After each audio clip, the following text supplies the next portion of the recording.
Hey everybody, welcome to Crown and Comments, August 2023. I'm your host, Cruiseman. Tonight's topic is going to be all about motorcycle safety. What can we do to improve our odds of surviving the next ride, shall we say? I have my Crown Royal, my favorite adult beverage. I've got my MacBook Pro with a lot of your comments that you posted to YouTube, Facebook, email, etc. So let's get started. This video is sponsored by Cruiseman's Garage Honda Goldwing Maintenance Video Series.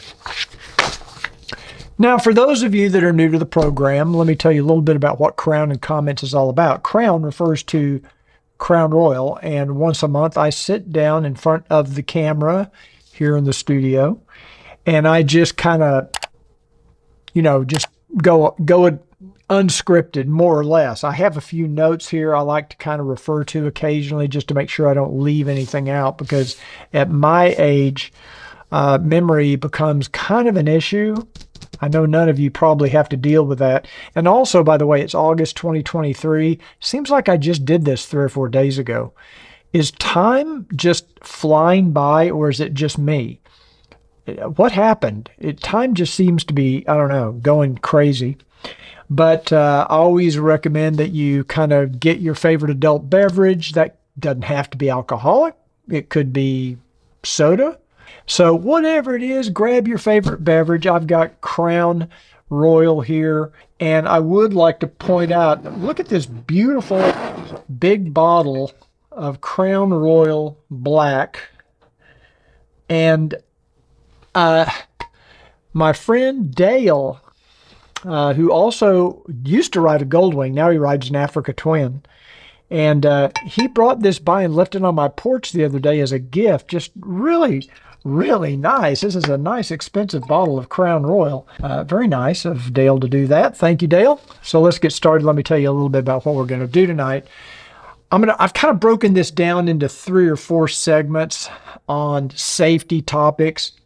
I'm just going to give you my views on some different things. If you disagree with anything, of course, you're always welcome to put your comments and your thoughts in the comments section down below. In fact, I invite you to do so. And the first segment is we're going to talk about modifying your motorcycle to make it more safe. What can you do to your motorcycle to improve the safety of the bike?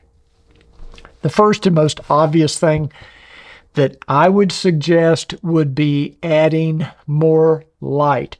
Now, I'm not talking about just Honda Goldwing. This could be any motorcycle.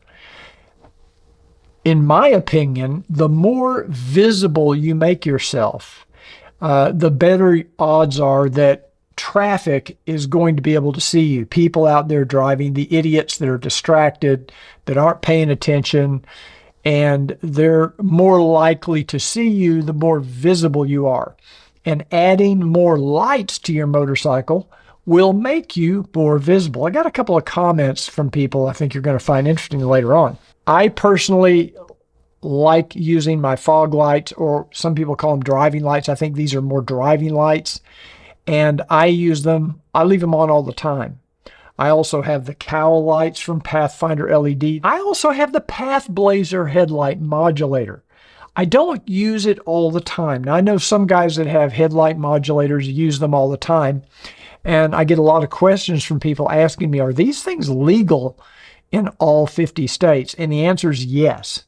The U.S. Department of Transportation, I think, or it's the National Highway Safety Administration, one of those federal agencies, and whatever the comparable one is in Canada, has deemed that these headlight modulators are legal on motorcycles only. And they're legal in all 50 states and Canada. So there is some of the U.S. code, whatever it is, that comes in the manual with the Path Blazer, and I think you can probably get it on their website from Keeson. And I keep that little printout, I keep that in my glove box on my Goldwing just in case.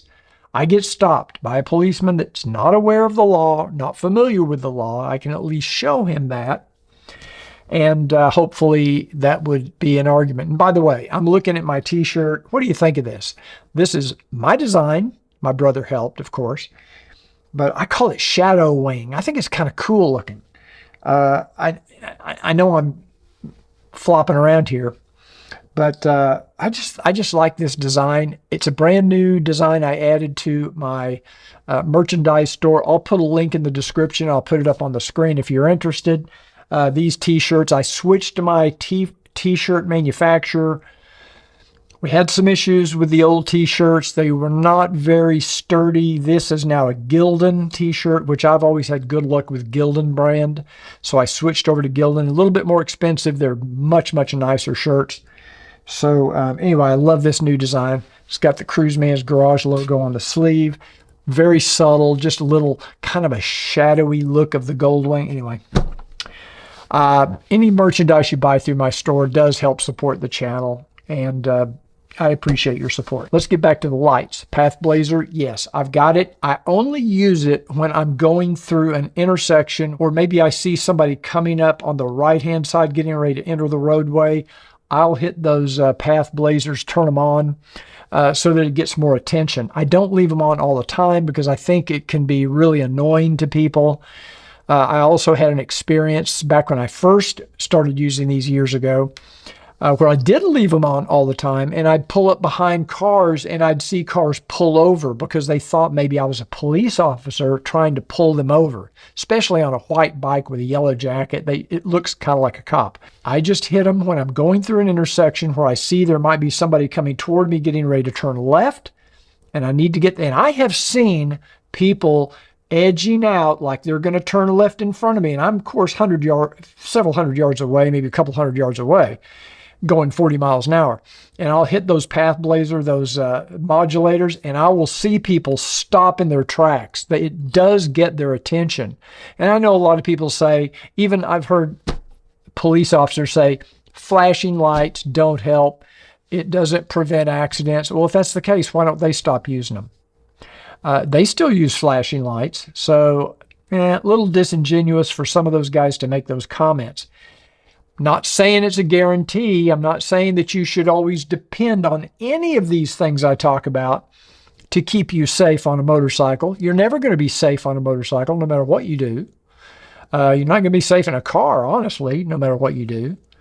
But these are just measures I think you can take to improve your chances and improve your odds. The next thing is the tail blazer, which is also from Keeson, and that is the tail light modulator. Other companies make these. I think Showchrome has a tail light, brake light modulator, so that when you hit your brakes, it starts flashing rapidly and then it gradually slows down and becomes a solid brake light. I know for a fact that the tail blazer is very effective. I can tell when I hit the brakes that people do, in fact, keep more distance back. And sometimes I'll be at a stoplight and I'll see somebody coming up behind me after I'm already stopped, and I'll go ahead and release the brake and hit the brake again just so it will go through that flashing sequence a second time, so that to hopefully help them see me as they're about to come up my ass. Pathfinder LED spoiler, which also has a brake light modulator. And what I like about the Pathfinder LED spoiler is it puts these lights up higher on the motorcycle, more at an eye level for an automobile driver. The taillights and brake lights on the newer Goldwings are down pretty low. So they're, in my opinion, they're just not as easy to see as they were on the previous generation Goldwing. Because on the previous generation, we had brake lights and turn signals in the trunk up higher. Now we don't. They're all down below in the saddlebags. So I like that Pathfinder LED spoiler. Showchrome has a new tail light coming out that's going to be trunk mountable very shortly. I'll be showing you that in the very near future. It's super cool. And one of the things I'm going to talk about at the end of this video. And so same kind of concept. It's putting those lights up higher, more at eye level of an automobile driver. So I think that's a good thing. And then there's also the side lights Like I have the side marker lights from Showchrome. I think those are good because the more light, the better. Now, as far as modifying the motorcycle in other ways, I get people asking me the question about loud pipes save lives. Do loud pipes save lives? I don't think that loud pipes, I think that's an excuse for people to put loud pipes on their motorcycle. I think it's just an excuse to be annoying to your neighbors, because it's possible that when you're in traffic and you're on one of the, especially a Screaming Eagle Harley, CVO or something with the Screaming Eagle pipes, maybe somebody will hear you and that might get somebody's attention, but I don't think it's as effective as lighting. Now, give me your opinion. What do you think? I'm not a big fan of loud pipes. First of all, I think they can probably over time impair your hearing. We have enough noise on a motorcycle as it is. They also, I think, give motorcycles a bad name, a bad reputation. I know I leave early in the morning at my house, 5 o'clock in the morning sometimes. I don't want to crank up a really loud motorcycle, wake up my neighbors. I wouldn't want to do that. I'm not a big fan of the loud pipe saves lives crowd. If you are and you disagree, put it in the comments down below. I do believe that a light colored motorcycle, like in my case, a white motorcycle, maybe a yellow, lighter color, is probably a safer choice than a black or a dark gray or even a dark blue motorcycle. White is a more visible color to traffic, in my opinion. That's one of the reasons I ride a white motorcycle. That's not the only reason. I just happen to like white. And I also think there's other things you can do to your motorcycle to improve safety, such as improving the comfort of the motorcycle. I think if you're uncomfortable on your bike, that causes a safety issue. Discomfort can be distracting, and anything that's distracting you from riding the bike is a bad thing. So if you can have a more comfortable seat or something you can put on top of the seat to make the ride more comfortable, I think it's a good thing. If you need a better windshield to keep the wind off of you, to keep anything that can reduce your stress as a rider, I think adds to your overall safety. So let me hear your thoughts on that in the comments down below. I'd be really curious to know if you agree with that. Okay, when we come back, we are going to talk about, we're going to talk about riding gear. That's coming up right after this.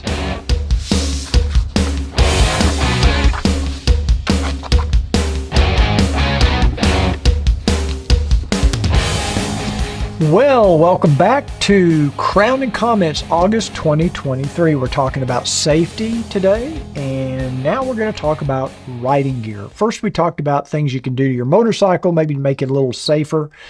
There's some obvious things I didn't mention, like making sure your tire pressure is always checked and that you have the correct tire pressure, making sure you have good brake pads.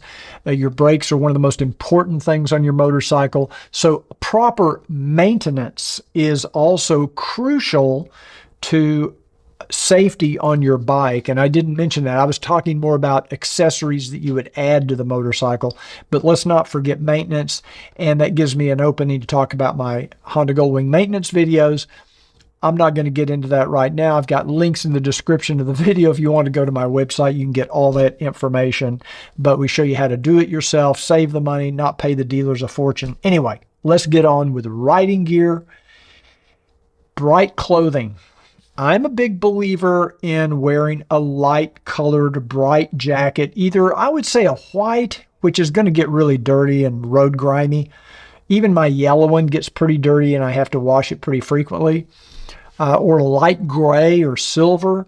I think a black motorcycle jacket doesn't, I mean, it's good that you're wearing a jacket for the safety of the impact and the sliding and the Kevlar and all that, or the Cordura.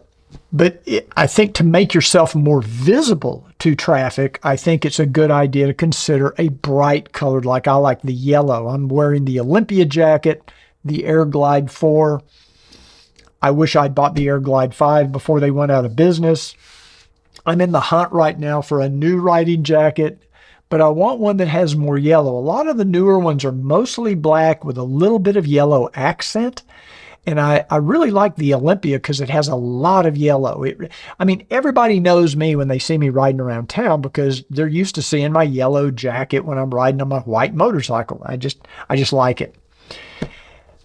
I also think a white helmet is safer than a darker colored helmet. And I know a lot of you want a helmet that matches your bike if you have a red or blue motorcycle, but I think this might be part of the reason that police officers wear white helmets. And while we're on the subject of helmets, it's a good opportunity for me to talk to you about this new white brake-free helmet light that I just did a video on this last week. I'm sure many of you have watched the video where I've been using a brake-free helmet light for at least 2 years, maybe a little more than 2 years, and I absolutely love it. I never ride without that brake-free light on the back of my helmet because, like I mentioned before, the more light you can get high up, the better off you are. It's going to improve your safety because it makes it more visible. It's more eye level to a driver of a car. And that helmet light puts the light about as high as you can get on a motorcycle because it's on your head. What I love about it is got a built-in decelerometer so that even if you're riding in 4th or 5th gear and you start slowing down, you don't even have to hit your brakes. As soon as you start slowing down, that computer chip detects that deceleration and it lights up really bright. It lets traffic behind you know that you're slowing down even before you hit your brakes. I never ride without it. I highly recommend it. And as I mentioned in my last video, I'll just remind you again, we have a new deal with Brake Free where they're going to give you a discount. If you're a Cruiseman's Garage viewer, you just use discount code Cruiseman and you'll get $10 off any purchase. And that's from now on until they change the deal. It's not tied to any certain amount of time and it's not tied to any specific product. If you order the white brake-free model before August 24th, they're running this $10 special this week only. And so by the time you see this video, you may only have 3 or 4 days left to take advantage of this. It's only available on the white model. They're giving another $10 off just for placing the order before August 24th. So not only do you get the $10 Cruiseman discount, which you get on any purchase, you also get this $10 off on the white brake free before August 24th. So you save $20 basically. I use the Bohn body armor in my Olympia jacket. They have this level 2 CE level 2 armor that I got from Bohn, and I use that as my primary armor in my jacket. If I'm not wearing that jacket, which I never really ride without a jacket, but Bohn Armor makes all kinds of gear like shirts, riding shirts, lightweight shirts that you can put this armor in. So you do have impact protection, even if you're not wearing a riding jacket, or you can wear that riding shirt under another jacket if you chose to. The next thing would be Kevlar riding pants like Dragon jeans. And I don't wear these all the time, and I should. It's a smart practice. In fact, I'm looking at some new riding pants right now. My friend Dale, who is an MSF instructor, has some really nice climb riding pants. What I like about them is they let you put the armor, like the knee armor, from the outside. You don't have to turn the pants inside out to put the armor in. You just slip them in pockets in the front. I'm looking at getting a pair of those. I may try that here very soon. And if I do, I'll do a review of it for you. But Kevlar is a good material to have in your riding pants. That gives you that abrasion resistance. If you say came in contact with the asphalt and slid on the asphalt, a regular pair of blue jeans is just, it's going to smoke them in 10 feet. Your jeans will be gone. I mean, they just don't have that much abrasion resistance at all. Kevlar does. Cordura is better, not as good as Kevlar. And then, of course, the best would be leather, but leather is hotter than hell, and we're having 110-degree weather here, so nobody's going to wear leather in this weather. Leather and weather, kind of rhymes. The next thing is leather gloves, and I I always wear leather. Some people wear other types of gloves. I like leather. I know they're a little hotter. I've got the ventilated ones. I just have some really inexpensive gloves from Cycle Gear. I think they're like $39, $40 a pair. Really not that expensive.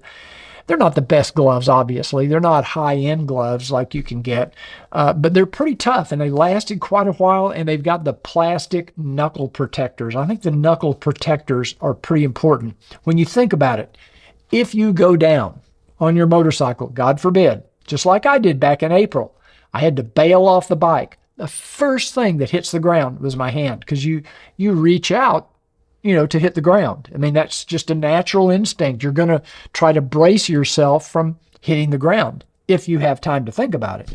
So your hands, your bare hands on asphalt, falling off, even at a stoplight, just falling on the ground with asphalt on your hands, you'll tear up your hands enormously. My hands had no damage at all because I had my leather gloves on. I didn't have any injury to my hands at all. I always wear gloves. I always wear a helmet. A DOT-approved helmet. In my case, it's the Sena Impulse or the HJC. Long pants. I would never ride in shorts. That's just insane in my opinion. I always wear a riding jacket with armor. And I always wear riding boots with ankle protection and toe protection.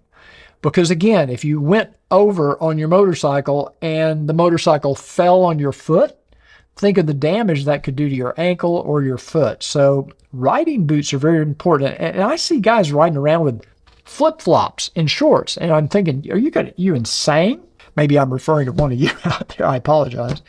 But that's just my feeling. When we come back, what are some other things you can do to keep yourself safe when riding your motorcycle? And that's coming up right after this.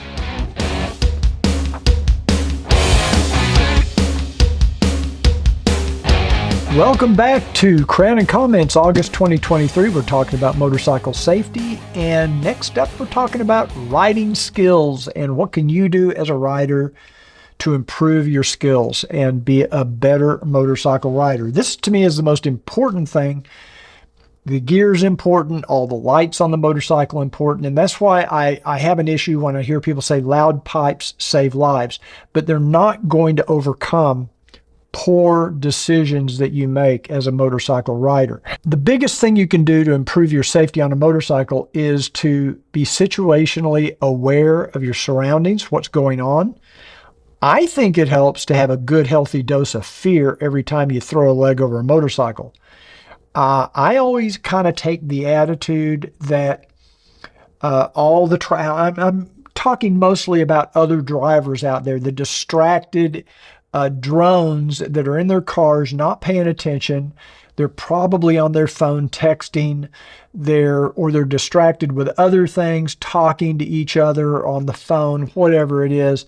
And I always take the view that they're intentionally out to kill me. They want me dead. So I don't think it's just, I'm putting that in my frame of mind. Like when I go out there, it's not really I'm driving defensively, because I assume that these people are going to change lanes at the last second without knowing what they're doing. I've seen too many people do it too many times. Even if I'm in my car, I've seen them do it. They pull right in front of you. So I take the attitude that they're out to get me. And I think it helps me stay more alert, maybe a little fearful. Not to the point that I can't still enjoy riding the motorcycle. I'm not saying I'm terrified. They're obviously all very important people because they're all on their phone all the time. So they're very, very important. I don't know what's so important, but I'm sure they must be important. So what can you do? Well, I mentioned to you that Dale, my friend, is an MSF course instructor. You can take an MSF riding course. They used to have a one-day brush-up course. I'm not sure if they still offer that or not. I took one years ago. Probably should take it again just to be safe. But it doesn't hurt. Take an MSF course, even if it's the 2 or 3 day course. Go ahead and take it. Anything you can do to improve your riding skills. Practice low-speed maneuvers in a parking lot. Practice, and when you're riding even in a straight line, practice counter steering to get your body muscle memory that when you push left, you go left, push right, you go right. Because sometimes something will like a pothole or something will just appear out of nowhere, or a piece of road debris, and your instinct is to turn left. And when you do, the motorcycle goes to the right because you've pushed the handlebar to the right. So I'm always thinking, even if I'm going down a street with no traffic, obviously I do this when there's no traffic, but I'll test myself. I'll push to the right, left, push to the right, and just try to keep that muscle memory intact, so I know if something happens unexpected to go push to counter steer rather than do what you instinctively would do, like if you were on a ATV or a snowmobile or something like that. I think it's important to watch safety videos, safety-oriented videos. I'm going to recommend that every one of you subscribe to MC Ryder's YouTube channel. He is local. He's here in the Dallas area. I don't know Kevin personally, but I think we've exchanged a couple of emails maybe. But he has an excellent channel, very good videos, and his channel is mostly safety-oriented. It's about motorcycle safety. And it's, as you watch these videos, it keeps this stuff in the front of your mind. It's very easy to become apathetic or to just forget some of these rules and some of these things. So I think it's helpful to watch videos where every week he's got a different video on a different topic. Subscribe to his channel, watch his videos. It can't hurt. It can only make you a better, more aware motorcycle rider. And the goal here is so that you can enjoy riding the bike because you know you're doing everything you can to stay safe. Nothing really compensates for just a general situational awareness. The other thing is when you're going through an intersection, I like to let someone else go through first. I've seen too many people run red lights. Recently, I saw a guy run a red light the other day. He must have been going 60 miles an hour down a street with probably a 40-mile-an-hour speed limit. It was just like at 5 o'clock in the morning. I had the green light. I was in the car on this particular case. It wouldn't have mattered. It'd have killed me if I'd been in the car or the motorcycle if he'd hit me, because he was going so fast in a pickup truck, and he didn't even slow down. He just went right through that red light. Best case scenario, if I have traffic available, I let somebody else take the lead. Let them be the front door. Let them go. Let that SUV go through that intersection first and take the T-bone rather than me. When we come back, your comments, my responses, a little more crown. I've still got about I don't know, maybe a half a finger left in here.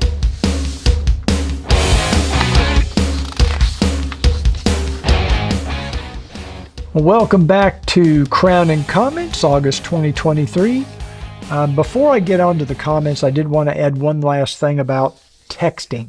I think it's probably the most dangerous thing that people do now when they drive. I think it's even probably more dangerous than drinking and driving, because most people that drink do it later in the evening. I don't ride at night, so I think you can avoid a lot of drunk drivers by riding during the daylight. Not always, but you can avoid a lot of it. But texting, they text all day long, every day, 24 hours a day. So texting, you really can't avoid that. And I think it's the most dangerous distraction that exists. When I pull up next to a car, if I'm riding and I'm pulling up next to them to pass them, or they're passing me, and I see them on their phone or even talking on their phone, if they're holding that phone up to their left ear, they can't see me.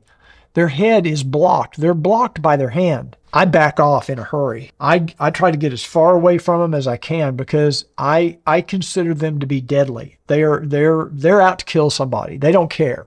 The big tech could prevent this. They could very, very easily stop this, and everybody knows it's an issue. No telling how many traffic accidents now are caused by texting. And they could very simply say, if you're in a vehicle that's moving, the phone, the smartphone knows. It has a GPS. It has sensors. It knows when you're in motion. If it's in motion, it has to be on a charger or some sort of device out of your hand, connected to Bluetooth. If you want to talk on Bluetooth hands-free, yeah, okay, I'll accept that. But holding the phone or texting should be completely turned off when you're driving. I don't care how important you are. I don't care about your business deals. I don't care about your kids in school. They don't need a cell phone anyway. We all got through school fine without cell phones. Your kids would too. Put the damn phone down and don't kill somebody. Okay, so that's my first thought. Your first responsibility when you're in that car is to not kill somebody. Big tech could solve this problem that quick, but they don't want to do it because the cell phone companies, think of the revenue they would lose. Think how many minutes of text and data that they're making money on as people are driving their cars. They don't want to give up that income and that revenue. And it's going to take some politicians with some courage, something that I don't have a lot of faith in that we're ever going to have. But it's going to take somebody with some courage to address this, just like Mothers Against Drunk Drivers. They did a lot back in the 70s or whenever it was. And this is a big issue that needs to be addressed. And big tech could solve it with technology. If the car is moving, can't talk on the phone unless it's through a Bluetooth headset or unless it's through Bluetooth on your car. That's it. That's my opinion. Okay, your comments. First comment is from Wayne Nelson, 5068. Good morning, Cruiseman. I watch videos all the time. I think he means he watches my videos all the time, and they are great. Thank you, by the way. I have a 2019 Goldwing DCT. I have a problem with my last service with changing the oil. This affected my transmission. I watched the video on the factory reset. I think he means the DCT reinitialization. When I take off, it holds in first gear, and the traction control light continues to flash. Please give me your advice on how to fix this problem myself. Well, Wayne, don't think I've experienced that myself. Again, I always ask the audience if any of you out there have had this happen to you after, it only happened after an oil, or he said after his last service with changing the oil. Make sure you check your oil. If you took it to a dealer to have it serviced, there's no telling what they did. I'm not sure what would cause this. So if any of you out there have any suggestions for Wayne, put it in the comments down below.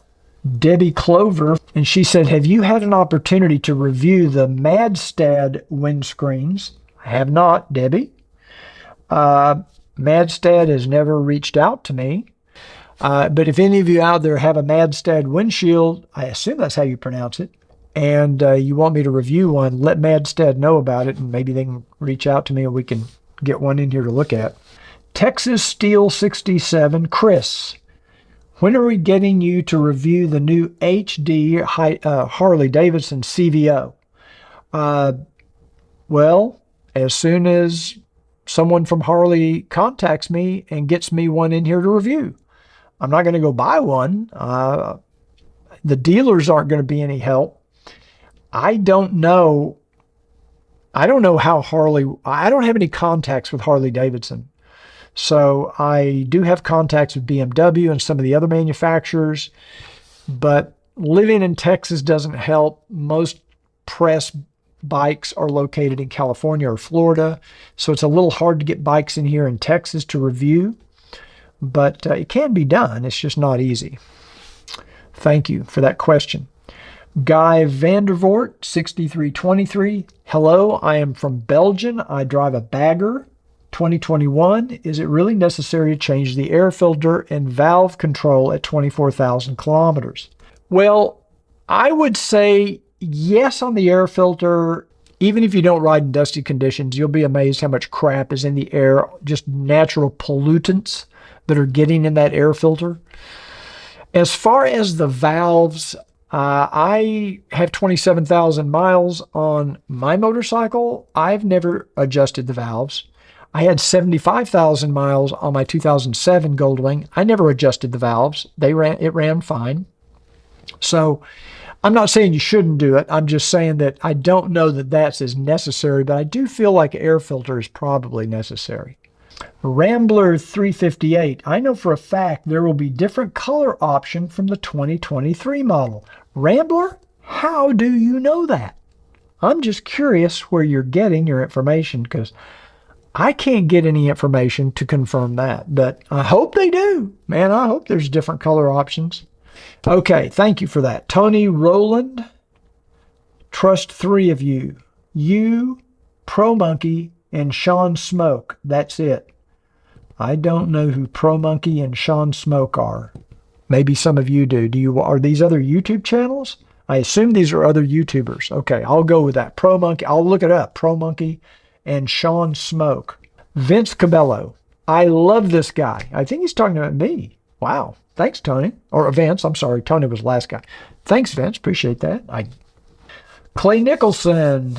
Love the music. He's talking about Crown and Comments. Last Crown and Comments. Great. Thanks, Clay. I get a lot of criticism from people on my music choices, and I don't know why. I think they're pretty good. He likes it, so that's good enough for me. Mr. BJ 5443.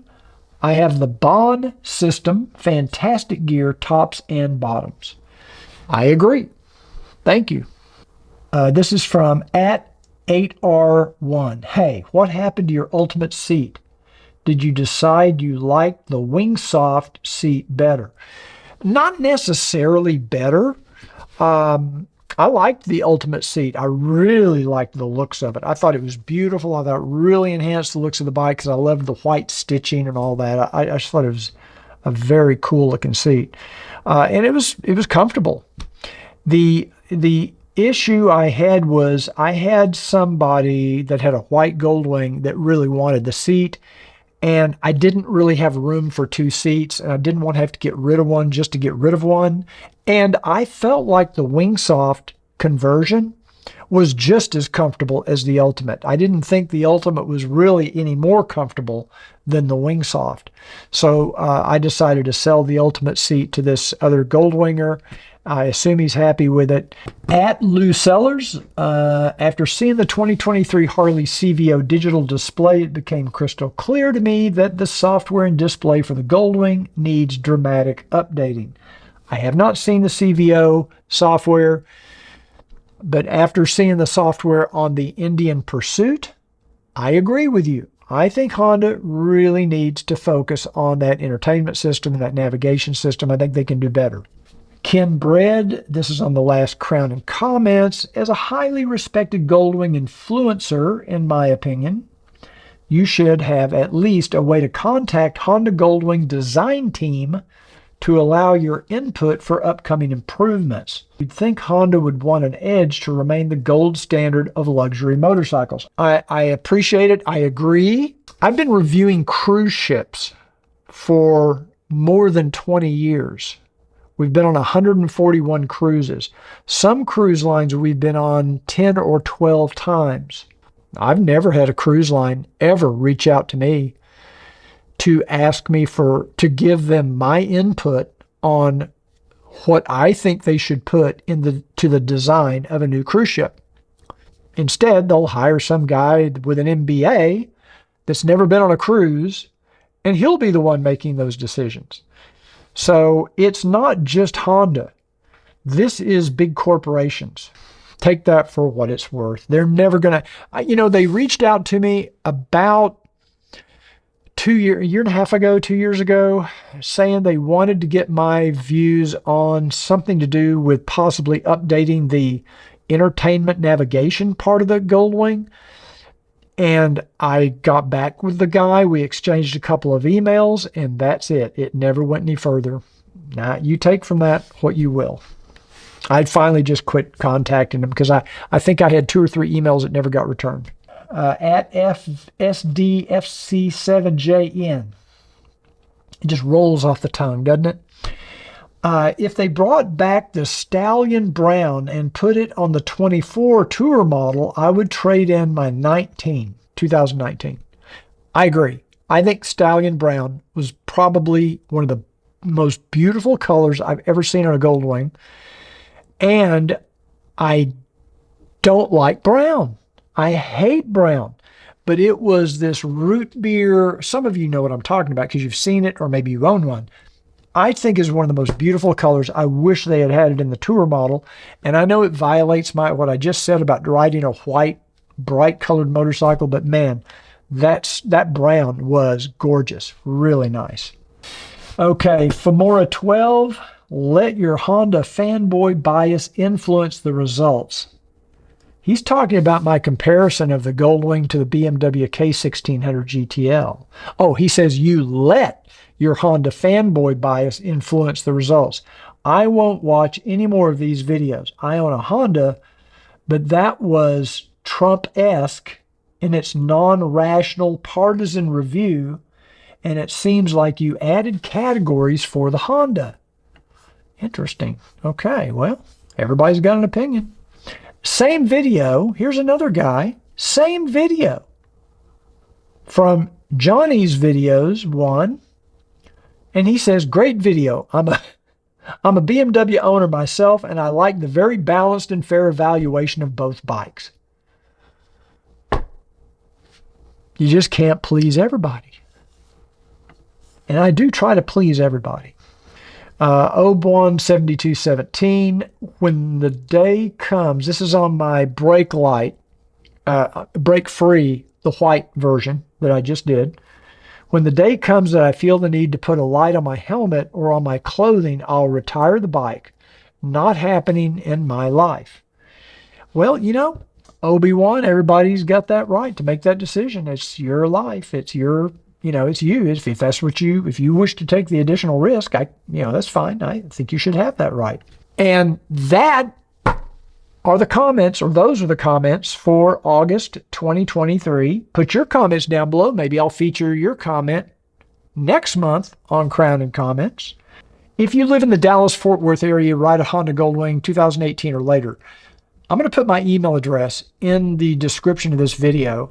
I have got parts that sometimes I need to review and install, and I need donor bikes. So it doesn't mean you have to do it, but if I can let you know, I can put you on a list and let you know when those items I get in are available for an installation video. And if you're interested in donating your bike for me to use in a video, but let me know if you live in this area or you're near enough by that you could ride in, because I have a lot of products to install and review on Goldwings, and I've got too much crap on my Goldwing already. I don't have room to install everything. So let me know in the comment, not in the comments, but let me know, email me, give me your name, maybe your phone number, your email address, and I'll put you on a list. And when these things do become available, I've got a trunk light right now, really cool product. I need a donor bike. Appreciate you joining me. If you liked this video, please give it a thumbs up. Remember, that really helps my YouTube rankings. Don't forget to put comments in down below if you have anything you want to complain about, or just give me massive amounts of praise. I'll accept it. Thanks for joining me. Remember what I always say, ride often, but ride safe.